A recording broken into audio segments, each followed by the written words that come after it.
I'd been camping alone before, but this time felt different.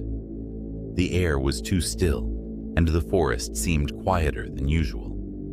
I brushed it off as nerves and focused on setting up my small tent and building a fire before the sun dipped below the horizon.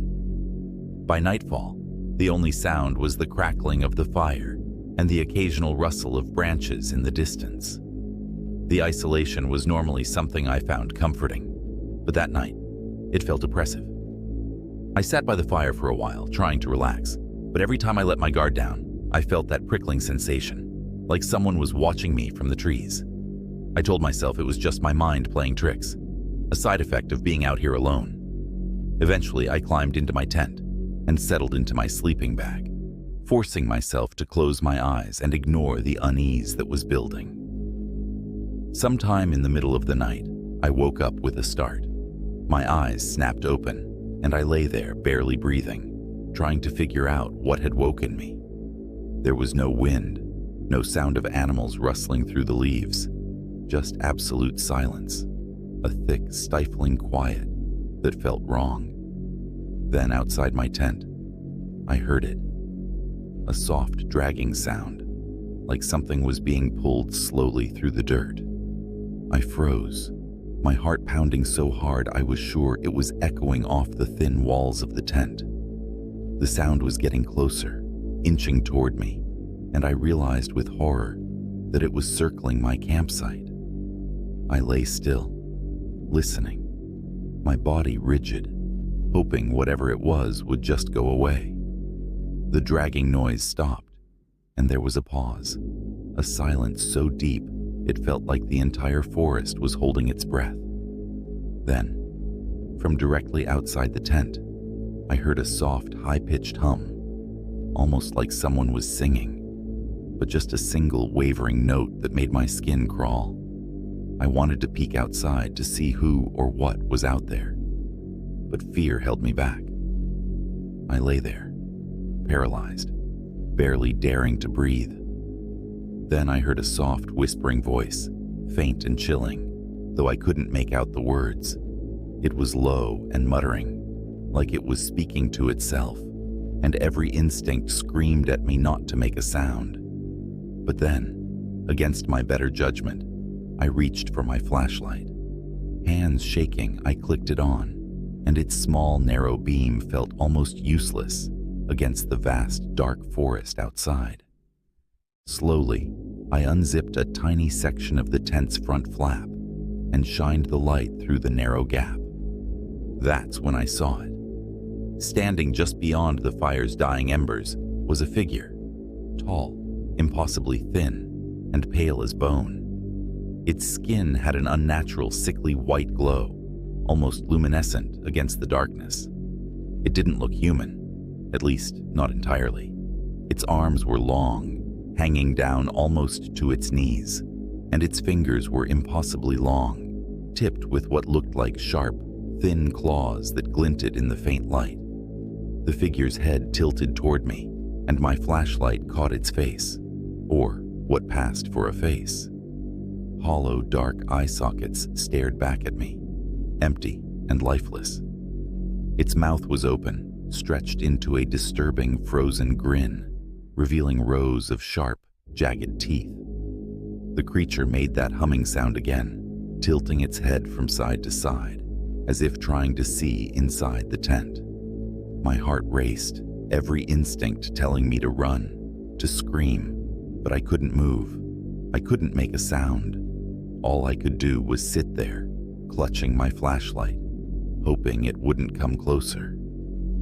The figure stood there for what felt like hours, just staring at me, humming that horrible tune, the grin on its face never wavering. Then slowly, it began to move again, gliding silently around my tent, the same dragging sound echoing through the clearing. It circled me twice, before coming to a stop directly in front of the tent's entrance again. I held my breath, not daring to blink, my body tense, and then, without warning, the creature leaned down, pressing its face right up against the thin fabric of the tent. I could see its hollow eyes, the black pits staring straight at me, and the thin material of the tent barely separated us.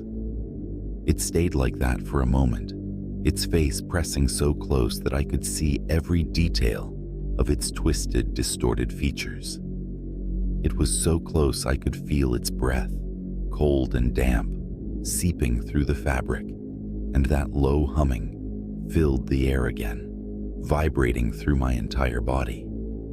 I thought that was it, that it was about to rip open the tent and drag me into the darkness. But then, just as suddenly as it had come, the figure straightened up, its gaze lingering for one last terrifying moment before it turned and glided back into the shadows of the trees. I sat there, paralyzed, until the first light of dawn crept over the horizon. As soon as the sun rose, I packed my gear, my hands shaking so badly I could barely manage. I didn't look back as I left the campsite, practically running through the forest until I reached my car. I never went camping again.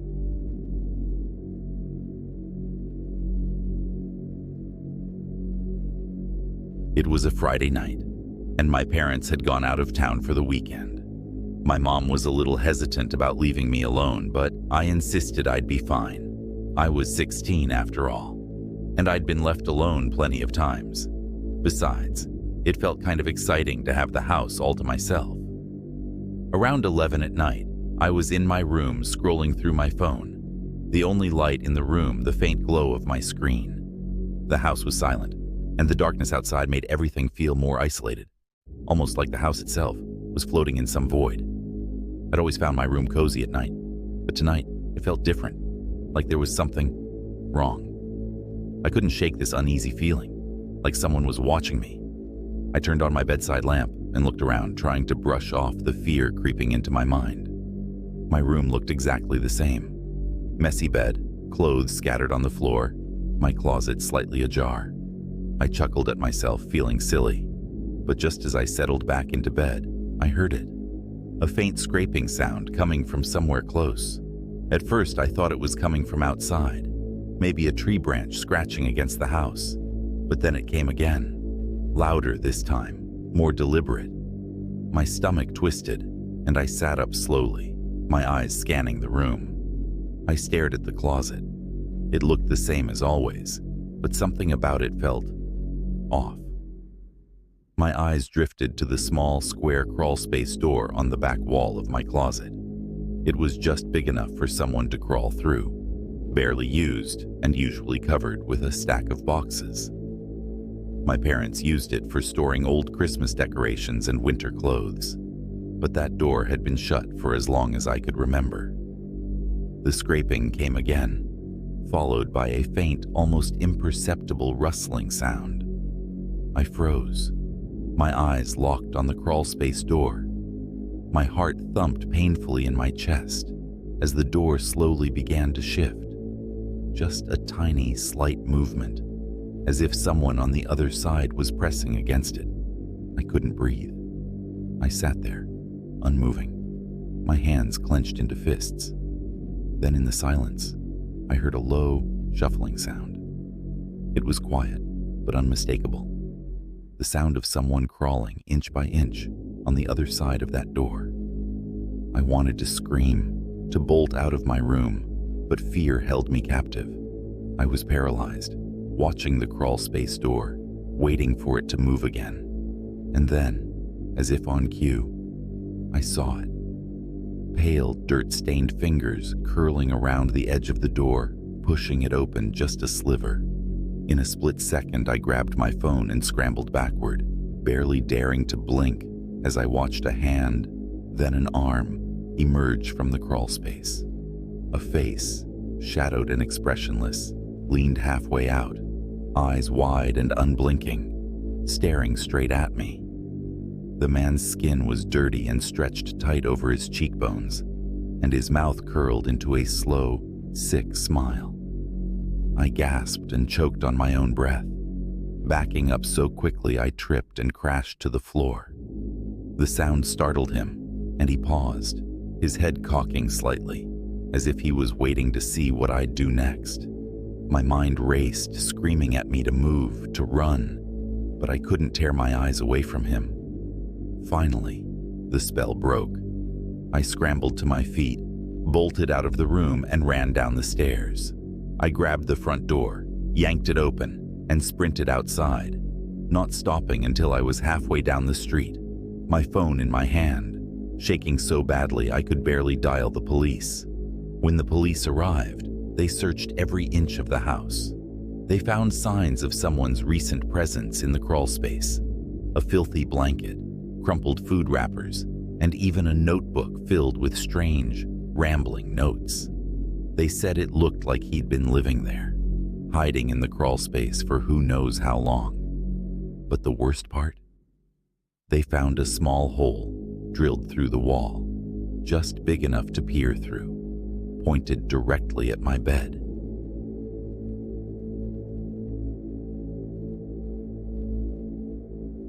I had stayed late at the office trying to finish up a project that was due the next morning. The whole floor was empty by the time I finally wrapped up, and the only light in the entire office was the small desk lamp beside me. It was almost 10:30, and outside the city was quiet, the streets nearly deserted. I was tired, but relieved to be done. I packed up my things, turned off the lamp, and walked through the shadowy maze of cubicles toward the elevator. As the elevator doors opened, the stale silence filled the small metal box, and I couldn't shake the feeling that something was off. Maybe it was the emptiness of the office building at that hour, or maybe it was just my nerves from working too late. But a strange unease settled over me. I brushed it off and pressed the button for the parking garage. The ride down felt like it took longer than usual, each ding echoing through the empty shaft. The doors slid open to reveal the dim, cold garage, and I stepped out, my footsteps echoing against the concrete walls. Most of the overhead lights had shut off for the night, leaving large patches of the garage shrouded in darkness. Only a few cars remained, scattered here and there in the near-empty lot. My car was parked near the far wall, and as I walked toward it, I felt a prickling sensation at the back of my neck, like I was being watched. I turned around quickly, scanning the garage, but it was empty. Just the hum of the overhead lights and the faint drip of water somewhere in the distance. I took a deep breath and picked up my pace, telling myself not to be paranoid. I was just tired. I was alone. But as I approached my car, I heard the unmistakable sound of footsteps. They were faint, but they were definitely there. Soft, deliberate, and getting closer. I turned again, heart pounding, but no one was there. The sound stopped the moment I looked, and the silence closed in around me. I fumbled in my bag for my keys, feeling my fingers shake as I glanced over my shoulder again. Then, as I unlocked the car door, I heard the footsteps again, closer this time, just behind me. Before I could react, someone grabbed me from behind, a strong gloved hand clamping over my mouth, pulling me back hard against their chest. I tried to scream, but the sound was muffled, trapped behind the rough fabric of the glove. My heart raced, panic blurring my thoughts as I struggled, thrashing against the stranger's grip, but they were too strong. They whispered something in my ear, but my mind was racing too fast to make out the words. All I could think about was getting free. I twisted, elbowing them as hard as I could in the ribs, and they grunted, loosening their grip just enough for me to break free. I stumbled forward, barely keeping my balance as I ran to the other side of the car, fumbling to get my keys out of my pocket. My hands were shaking so badly that I dropped them, and they clattered to the ground, echoing in the empty garage. I reached down, snatching them up, just as the figure lunged toward me again, their face obscured by the shadows. I managed to unlock the door, throwing myself into the driver's seat and slamming the door shut, just as they grabbed the handle. I locked it, my breath coming in ragged gasps as I jammed the key into the ignition and turned it, praying the engine would start. It roared to life, and I looked up to see the figure still standing there, watching me through the window. Their face was partially hidden in the darkness, but their eyes gleamed, cold and unfeeling, as they tapped on the window with a single gloved finger. I hit the gas, peeling out of the parking spot, my tires screeching against the concrete. As I sped toward the exit, I glanced in the rearview mirror. The figure just stood there, watching me go, their silhouette disappearing into the shadows of the garage as I rounded the corner. I didn't stop driving until I was halfway across the city, parked under a bright street lamp with other cars around. My hands were still trembling as I called the police, barely able to get the words out. When they arrived and went back with me to the garage, the place was deserted, the spot where it had happened empty, with no sign of anyone. The officers took my statement, but it was clear they didn't seem to take me seriously. But I knew what had happened. I'd felt that gloved hand clamped over my mouth, heard the low whisper in my ear, felt the cold, steady presence just inches away. And every time I park my car now, I catch myself looking over my shoulder, half expecting to see that shadowy figure standing there, watching and waiting.